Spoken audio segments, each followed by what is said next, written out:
Hello there, and welcome to Isildur's OKW on the southeast side of Faymanville Approach. That map, though, Ed. That map, though. Fayetteville, more like. And, yeah, got big boy Isildur in the south. And, oh, he snuck his way in. We're into game 5, folks, of the best of 7. You be very happy to hear we get more games for today. And who will be up against in the north, Matt? Kimbo, who's 3-1 up. He's got one hand on the proverbial metaphorical trophy. And he's locked in a very good commander, Recon Support Company, for more USF aggression. And that's just a classic map, a classic matchup, and a situation factionally. Because USF and OKW go way back on Faymanville. This was an Ardennes Assault original, one of the maps, last maps Relic ever made themselves for 1 versus 1. And if you remember, guys, it used to have a huge house here, now where this car is, and now there's just a small house, and it's just one of the most balanced maps going. It's quite frankly fantastic. And I mean, we'll talk about the commander choices for Izzy. Ed, what have we got out there? He's got full meta jacket in there, loaded with Luftwaffe, Overwatch, and Scavenge. So basically, his 1v1 loadout now in auto match or most games that he plays and scrims with, he is flying on form. He's somehow kept all his best OKW cards for this late in the tournament. So Kimbo's going to have his work cut out for him. He does have a meta commander of his own with Recon Support Company. Stern Pioneer's just bled a hell of a lot there, Ed. That was a good win for Kimbo, getting 2 Stern Pioneer models down early doors. Now this Rifleman that did the dirty will be able to get a flank off on the Foes Grenadiers. So a great first few engagements, very telling engagements for the young Pole. Yeah, and Kimbo utilizing what's there in front of him, quick to react, and he used the green cover of Isildur laying down from the Volkswagen against him. And that's what undid his Stern Pioneers in that early charge.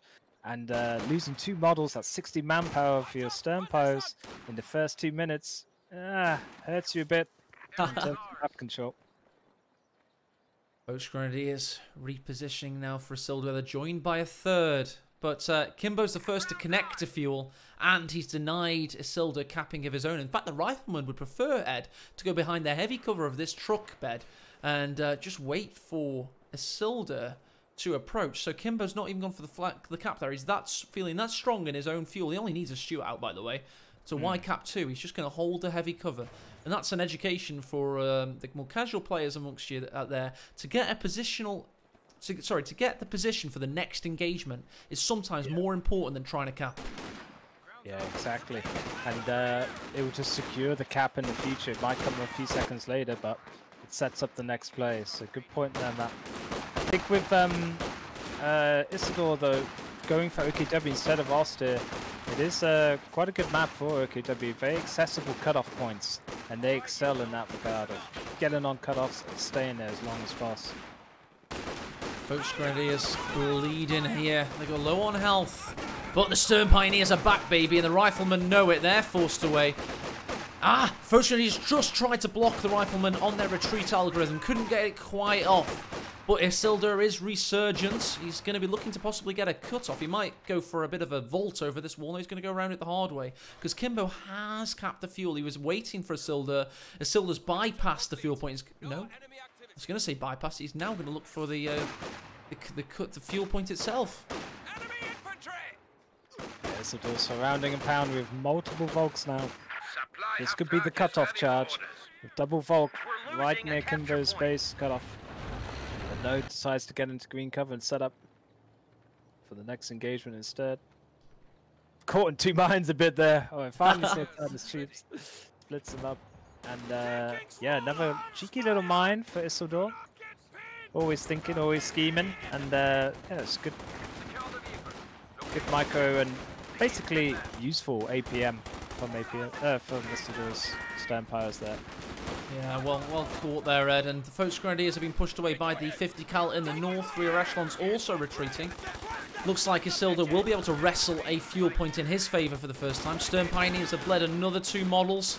Lieutenant looking to keep the pressure on from Kimbo. And let's check how close he is to that. He hasn't gone mechanized platoon command post yet, but it won't take him long to build. But he needs 90 fuel in total to get the Stuart out.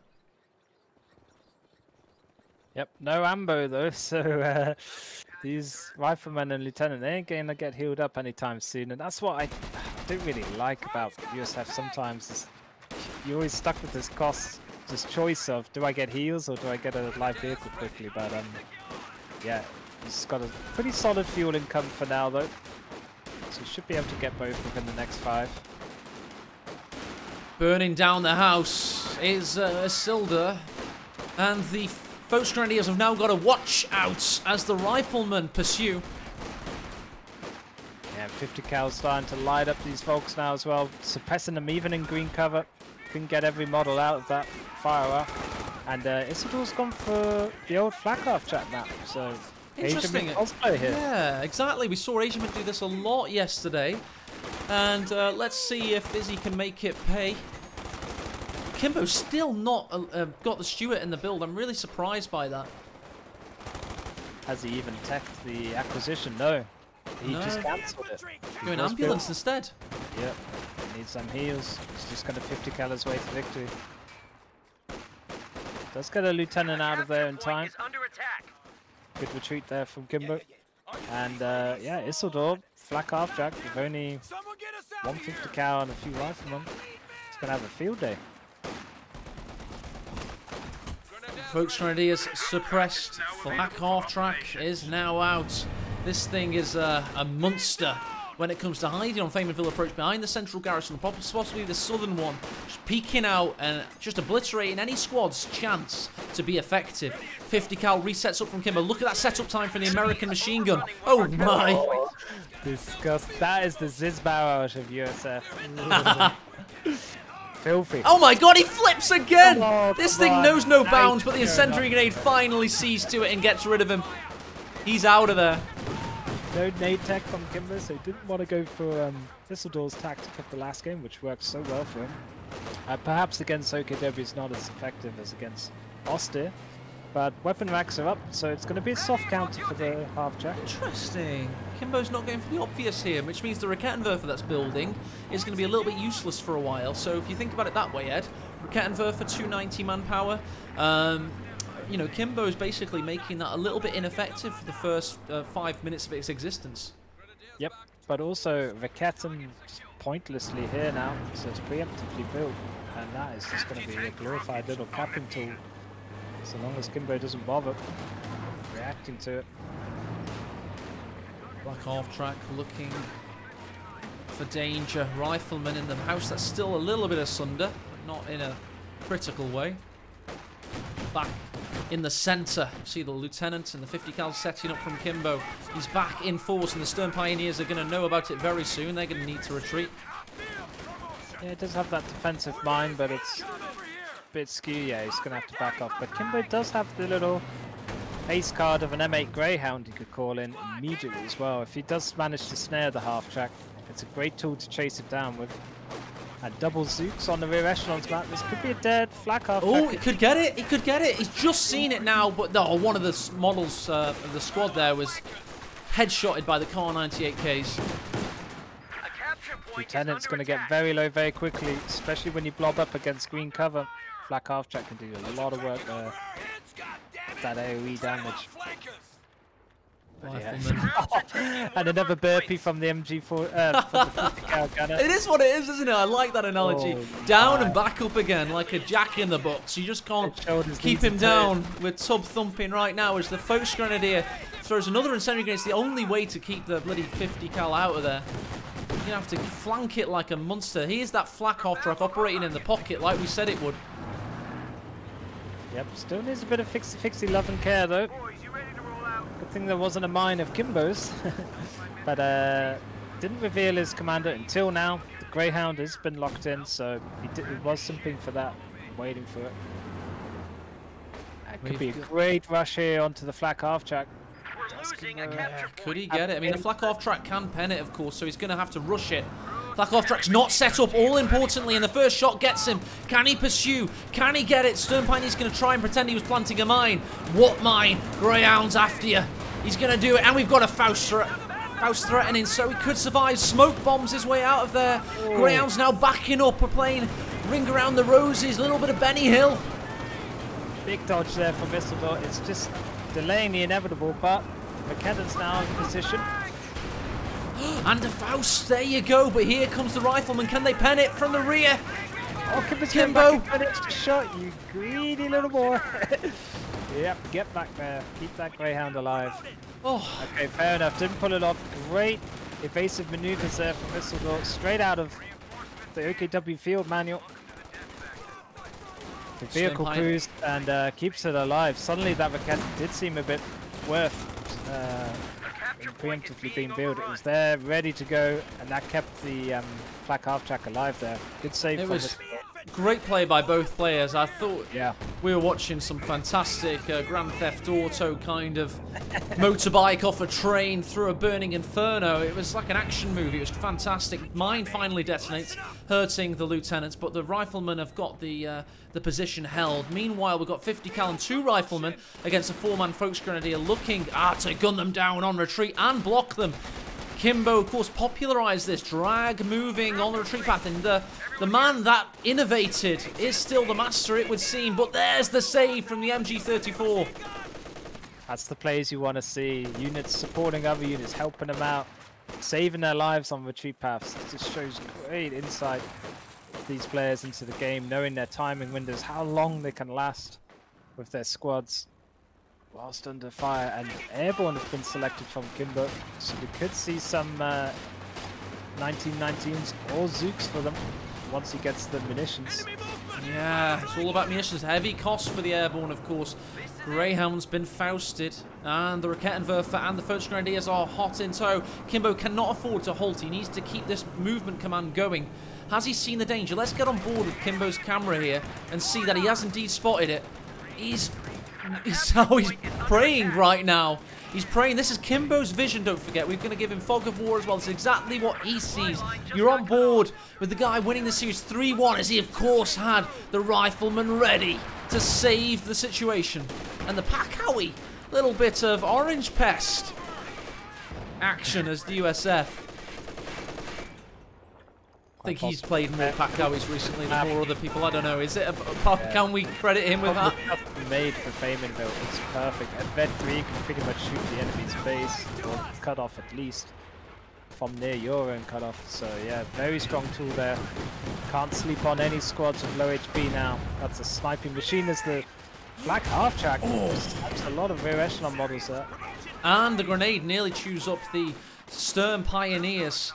Pack Howitzer, as Ed says, this is... We'll look on the tap map view. We'll show you that it is probably the best map in Code 1v1 history, for my money at least. But it's a very narrow map, meaning indirect fire has its place, which it doesn't usually do, so you could argue that it opens up a dimension there. Yeah, and reading the med bunk, sorry, the battle group are being used by Isildur. He knows there's not going to be a Stuka anytime soon, so he's going to win the indirect war here. But he could go for an infantry support gun, could Isildur. He does have a lot of manpower, but he'll probably lock in some obers as soon as his half-track, flak HQ is built. Flak half-track on the eastern side there against Riflemen. They've got a tough road back to base, but the Volksgrenadiers are slow to re-emerge. Meanwhile, Greyhound's going into the centre, finding the MG34, but the Raketenwerfer's blocked by the central garrison. 2 engagements on the field right now, but the Riflemen are home scot-free. Meanwhile, Greyhound now climbs to his 5th infantry kill. Using the house as cover there expertly from Kimbo. Keeps the Raketen nullified. And yeah, as we go into this mid-game, this is a proper 50-50 now game. Both players poised for the next move, ready to tech up. Is Kimbo to get the major out, and Isildur already has an upgraded Schwerpanzer headquarters. So this is going to go the distance, I think, this game. Heating up nicely, man. It's fermented to a beautiful concoction that's going to get us all drunk on the love that is Company Heroes 2 at its very finest. Flak half-track setup in the north, Volksgrenadier lie prone under the wake of that former suppression. Rear echelons are lying in wait to spring a trap if they can get it. Isildur really in fear of Kimbo's medium armor rush here because he's got a second Vaquetan, so no Ubers.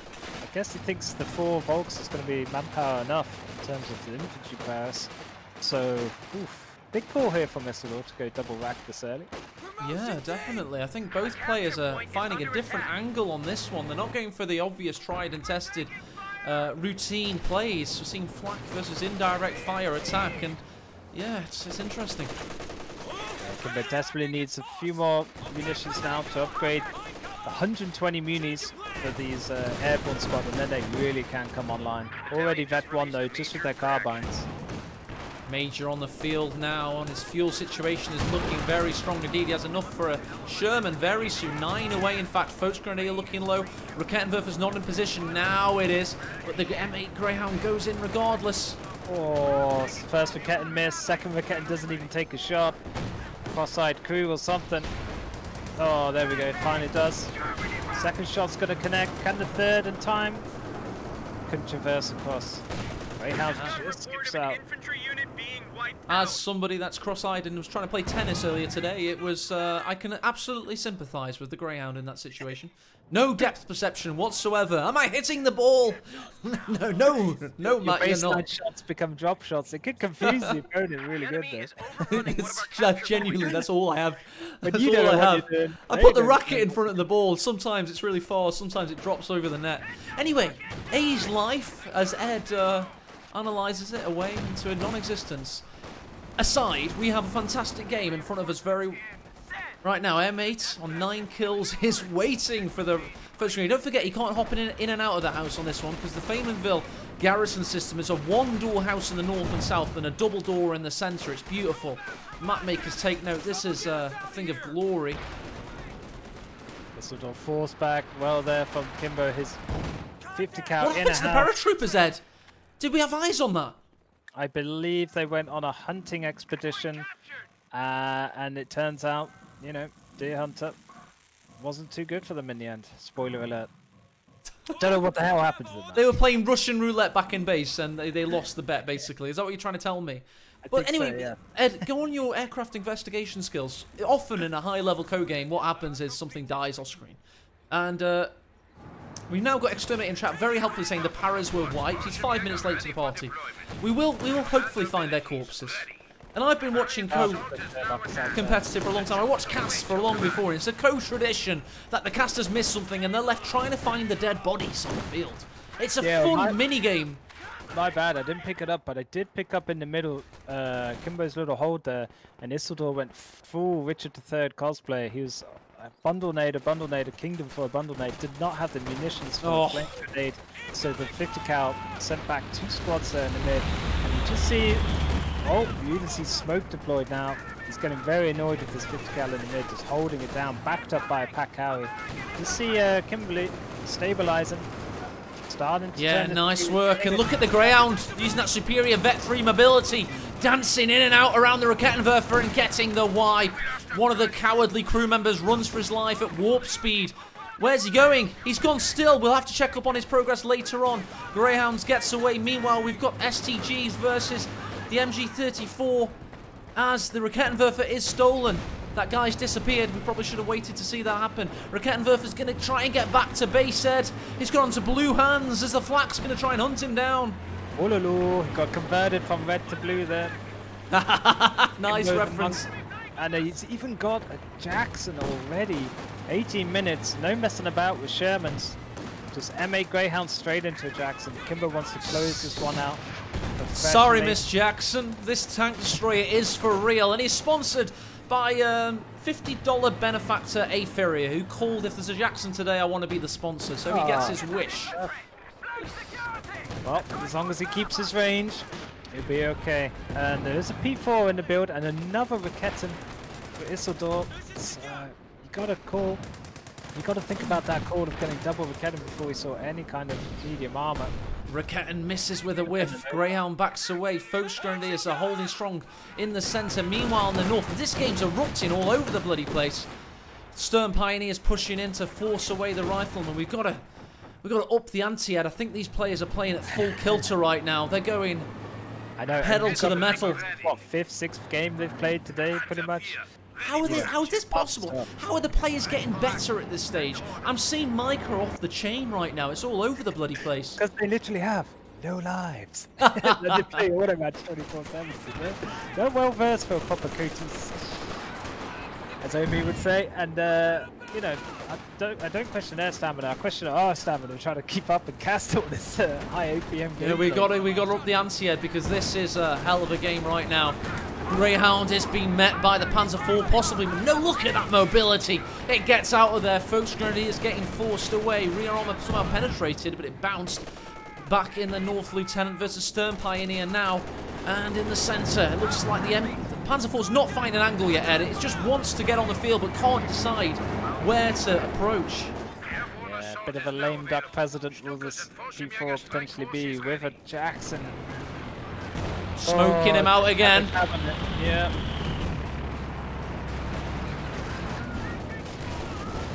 Only lasts a few seconds though. That 50 cal will still be there instead of getting an infantry support gun. Oh, butterfly bombs on the retreat path there. Flak half track gets out of there. Just dabbing a bit. I don't know what that was for. No, I assumed it was a retreat path, but in the end it was just butterfly bombs for the butterfly bombs' sake. He's just got B-52 bombers and he doesn't like entire Southeast Asia, apparently. As we get Panzer IV going into the centre, crushing through the wall. Rakettenwerfer and Volksgrenadiers bossing that position. Kimbo. He's still bug splatting models though as well, Matt. So to interrupt the MG40, MG34 horseback. Now Isildur's trying to get his P4 involved. Does have the MG42 upgrade on it. Double Raketten has helped. But Kimbo can keep this Jackson. The Rakettenwerfers were split there. They could have taken out the ground had they coordinated their fire. But that thing's mobility is off the chain. Jackson's looking for an angle. Again, as the... Howie, man, look at those Rakettens. Saddest day of their lives. They are never safe. But Greyhound does take a hit on the stars, has to get out of there. Good reactions there from Kimbo. Jackson destroying the foliage. Gets hit by the Rakettenwerfer from the side there. And what's this ability we see? Is that the Major calling down some artillery, perhaps? Yes, it is. It's the real deal, rapid barrage, no fake RT here. Trying to get some veterancy on him. But Jackson hasn't been able to keep the P4 at bay much, and that's credit to Isildur. He's used the Rakettens to screen very well. As the Pack-Howie just deletes any HP of that Volksgrenadier, so...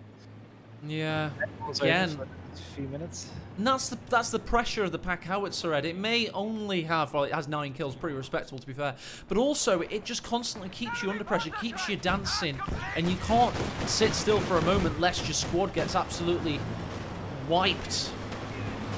And a strange feature of the flak half track is when it shoots you. Volksgrenadier low edge just to interrupt there. Rifleman looking for the kill. Can they get it? They go down to 4 models. They're looking for a bit of smoke to interrupt the pattern, but they get it through the smoke. Get around the hedge. Nice wipe there for Kimbo. Big wipe.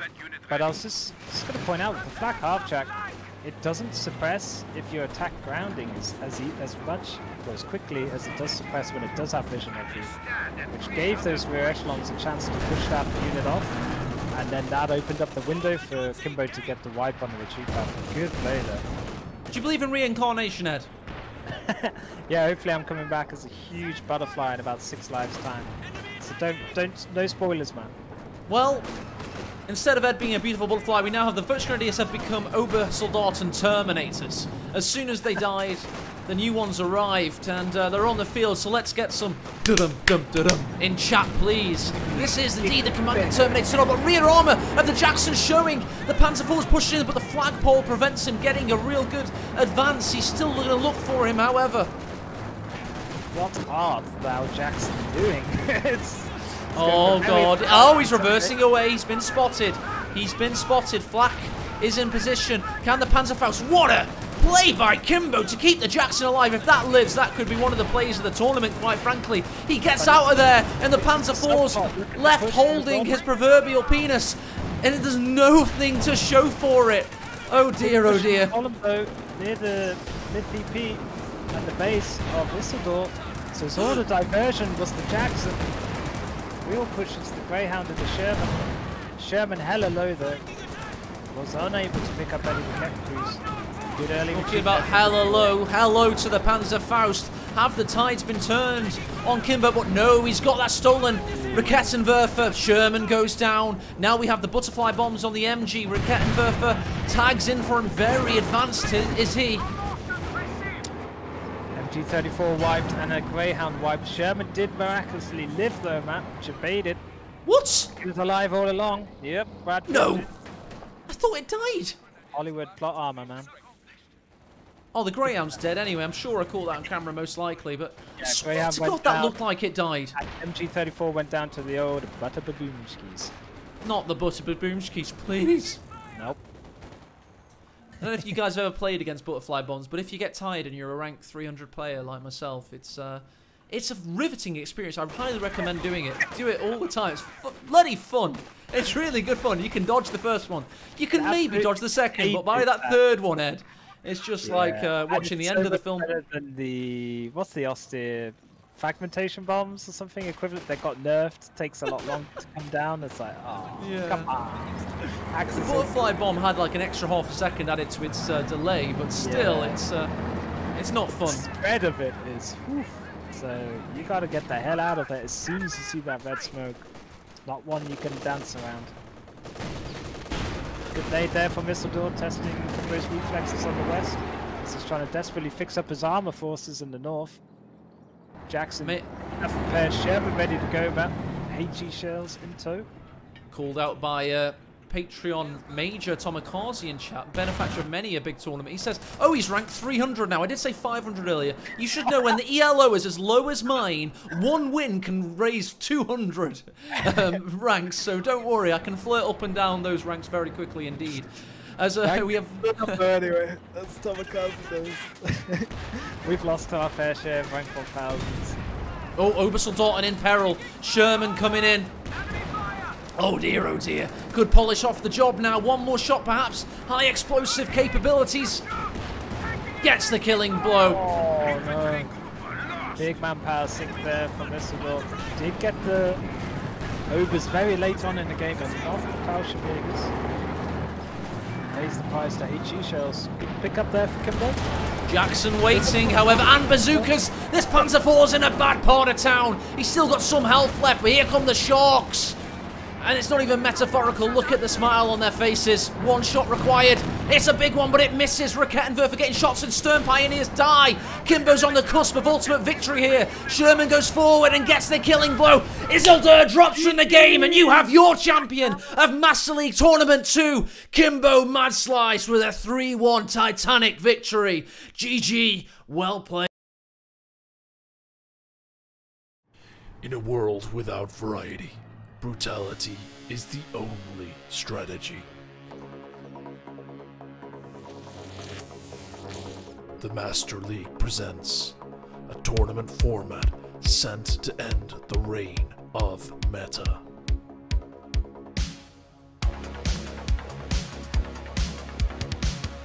This is the Commander Terminator.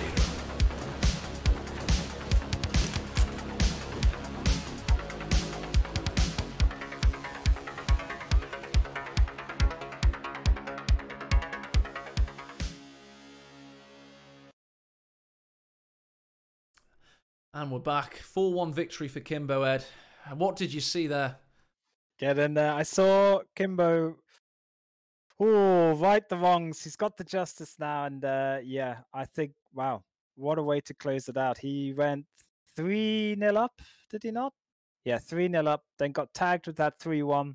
Isildur thought he could be coming back into it. Isildur played a blinder in the early game of that 5th game there.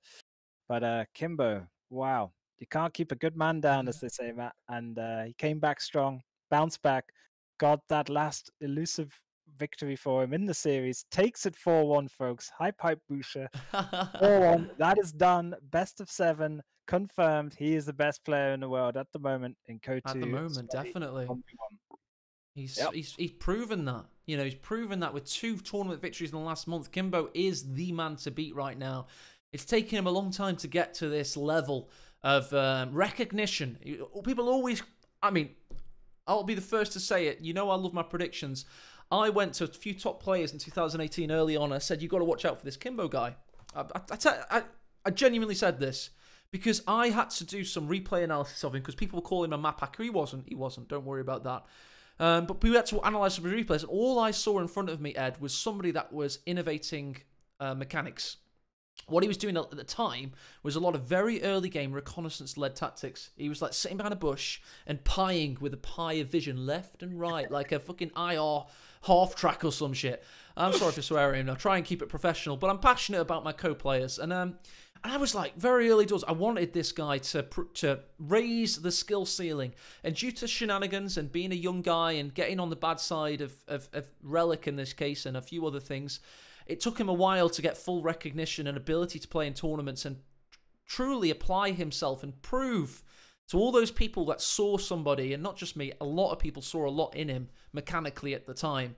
And now 2 years later, Kimbo Mad Slice is definitely the man to beat.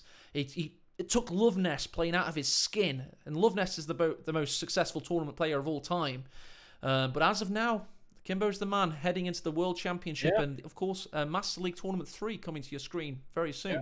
You're only as good as your last performances, Alan Shearer would say. And Kimbo now is the man to beat, leading into it sets us up perfectly for the World Championship. You got Loveness, the old king. Can he regain his throne? And the young blood Kimbo, proven his worth. I think I should get the hell off of here, Matt, and hopefully we get an interview with the winner. Definitely. We'll definitely look to do that. Get Kimbo on a live mic and just get he's a very good analyst of the game as well.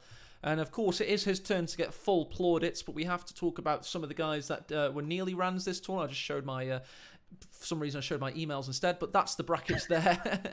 Okay. We've got I know, yeah, that's dangerous. We've got Asiamint. We've got Isildur, of course, the runner-up. We've got Asiamint. We've got Halpin Hands. All did fantastically well. Also, all the way up to 5th, 6th, 7th, and 8th. We've got Quiritz, Alpern, Nagano, and Dev M. So they're all going to get Master League representation. And I'm gonna, I'm gonna do that right now. Why not, eh? Why not? Let's sneak the points in. You keep giving some plaudits. I'll sneak the points in. Thank all the refs and everybody. I mean, the refs. Come on, Ed. You got to give. Oh yeah, I'll do some shout outs and some thank yous that are well deserved. So you saw refs in a very tricky position today. Very tough job to have to stop a game mid flow, and they stepped in perfectly in time. Kept everything to the rules, and you just see the background stuff as well as the foreground with AE, the organization, the commitment from everybody that goes into tournaments like this is no joke. It takes a lot of people's time on a weekend as well. They've got family, kids to deal with, and work and life, and it just shows what a great community we have here, and we're very lucky to basically have these shows put on for the people and sponsored by the people. So much appreciato to all of them. Thank you everyone as well for putting up with me for this long, and I should get like a separate Steam achievement. And it's been great fun casting with you, Matt. As always, Ed, you're an absolute legend, mate. You're a natural. Now and interview them, see how they felt. They could have had a whole different mindset and viewpoint from what we would see as from the casting seat, and it'd be great to hear from the players, see their aspects of things. And I'd just like to say thanks, Matt, for having me. As always, mate. You've always got a place here in the casting booth. One of the best natural casters ever. He came into it, just thrown into it, World Championships last year, and he swam like a jellyfish, like in waves. I was going to say something like a fish, but that would be too vanilla. But guys, we are a community of love, and we all stick up for each other. We're trying to run a pro scene here if we can, and it's going well. We've got some fantastic patrons. You can go check them out. Let's pick up on the big Master League spreadsheet, the proper one. We love a good spreadsheet. Who needs a website when you've got Excel? But anyway, let's have a little look at it. Now, it keeps defaulting to my emails. Every time I press that hotkey, it throws my emails up. That's really dodgy. Thanks, Google Chrome. Google Chrome had hotkeys. I did not know that. But anyway, with this, I've just put the points in. I hope I've done it right. Asterisk here. If I've done it wrong, I will check everything. But I've put the points in. This is the Master League system. The tournaments, you'll get points for prizes. You've got 12 points for Kimbo, now 8 for Izzy. Let's see how that affects things. We're going to the Master League right now. Scores we put on the points in. We're going to update the rankings. And there you go. Your Kimbo is now a strong third, right behind Nagano, who's within touching distance of second place. Love Nest has been heavily nerfed. There's a pack forming, an Asiament there. That I said there was 4 Horsemen of the Apocalypse back in Corona Cup. It's still the case. Love Nest, Nagano, Kimbo, Asiament. They're trading places, but joining them. Somehow Jove's... I don't know where Jove gets these rankings from. He must have done really well in World Championship. Oh, he got third, didn't he? Above us or no? It's because he won GCS. He must have done some stuff in World Championship last year. If you go back and you check out World Championship, you see that Jove got a crap ton of points. Von Asten did, and yeah, there you go. What the hell? I'll just notice that Jove's in there twice. Nobody checks these things, do they? No wonder he's ahead. He's got 1.5 extra points. Who should have had that?